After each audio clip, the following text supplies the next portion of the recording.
Well, they say if you want something done right, you do it yourself. And US physician and scientist Dr. David Fajgenbaum is perhaps the greatest example of that. David Fajgenbaum was nicknamed the Beast at medical school, and it's easy to see why. The 25-year-old former quarterback was a picture of good health, studying to become an oncologist. But his life took a drastic turn. He started feeling fatigued, had fluid in his legs and ankles, and was experiencing severe abdominal pain.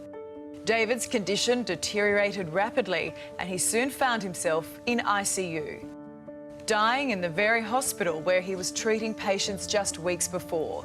The situation made even worse by the fact doctors had no idea what was wrong with him or how to help.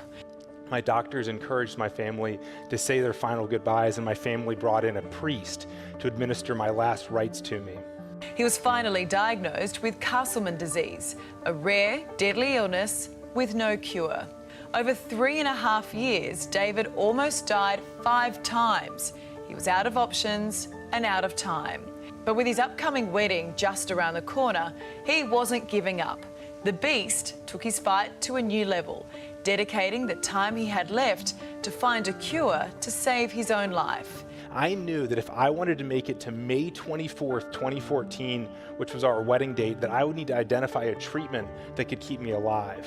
It was a drug that had been around for 30 years, which finally gave David the help he so desperately needed. He made it to his wedding day, and 10 years later has a daughter, Amelia, a life he says feels like a dream.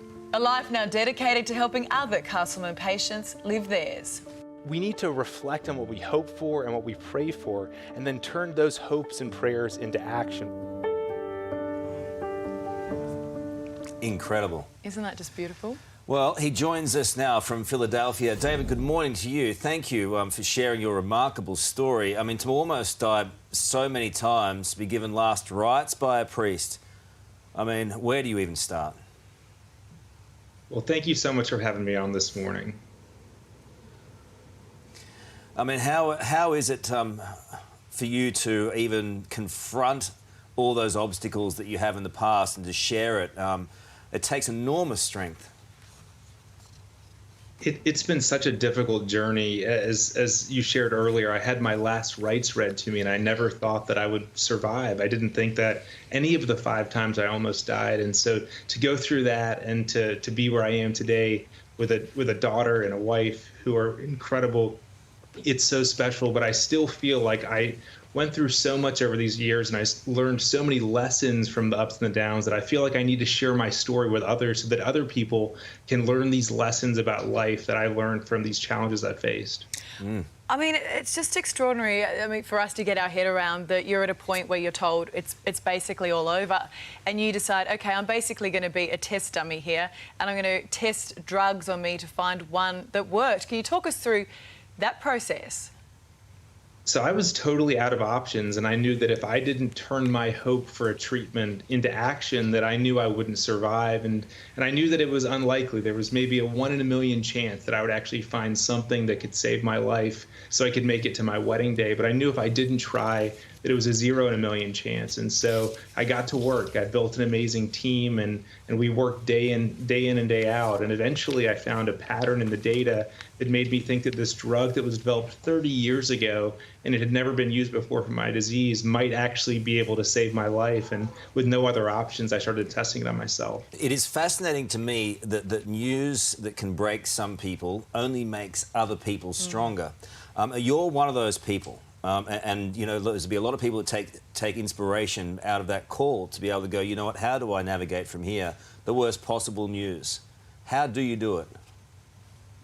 I think it's important for 2 things. The first is to reflect on what you're hoping for, reflect on what you're praying for, and then say, what can I do today that can get us closer to what we're hoping for and what we're praying for? Yes. And the other thing is to have an amazing team around you, supporters, family, friends, loved ones. This is something that's been critical. If this was me working on my own, I would have never made 1/1000th of the progress. My book is titled Chasing My Cure, but it really should be Chasing Our Cures, because I never could have done it on my own. And you say too that the effects of Castleman disease is actually quite similar to COVID-19. So you've actually switched your focus now, researching ways to treat COVID-19. That's right. Both diseases cause what's called a cytokine storm, where the immune system gets out of control. In Castleman disease, we don't know why. For COVID, we know it's the virus that's causing the immune system to get out of control. So a few months ago, I found myself hoping and praying that someone somewhere would follow the blueprint that we've pioneered for Castleman disease. And then I remembered what I've been trying to share, and that's that if you're going to hope for something, you need to turn that hope into action.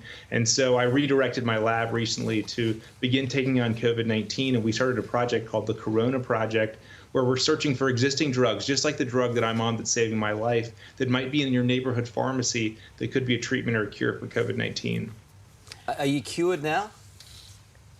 I actually don't like to use the word cure to describe how I'm doing right now. I've been in remission now for almost 6.5 years, but I know that I can't round up because I know that I could be back in the ICU tomorrow, but I also don't round down because I'm so thankful for every minute that I have. Oh, look, we really appreciate you coming on this Great morning. story. You've got this beautiful family. Yeah. Your little girl, Amelia, is just adorable. We're so happy for you and we appreciate your time this morning. Thanks so much for having me on and helping to spread our message of hope. And you can read more about David's story in his book, Chasing My Cure, A Doctor's Race to Turn Hope into Action.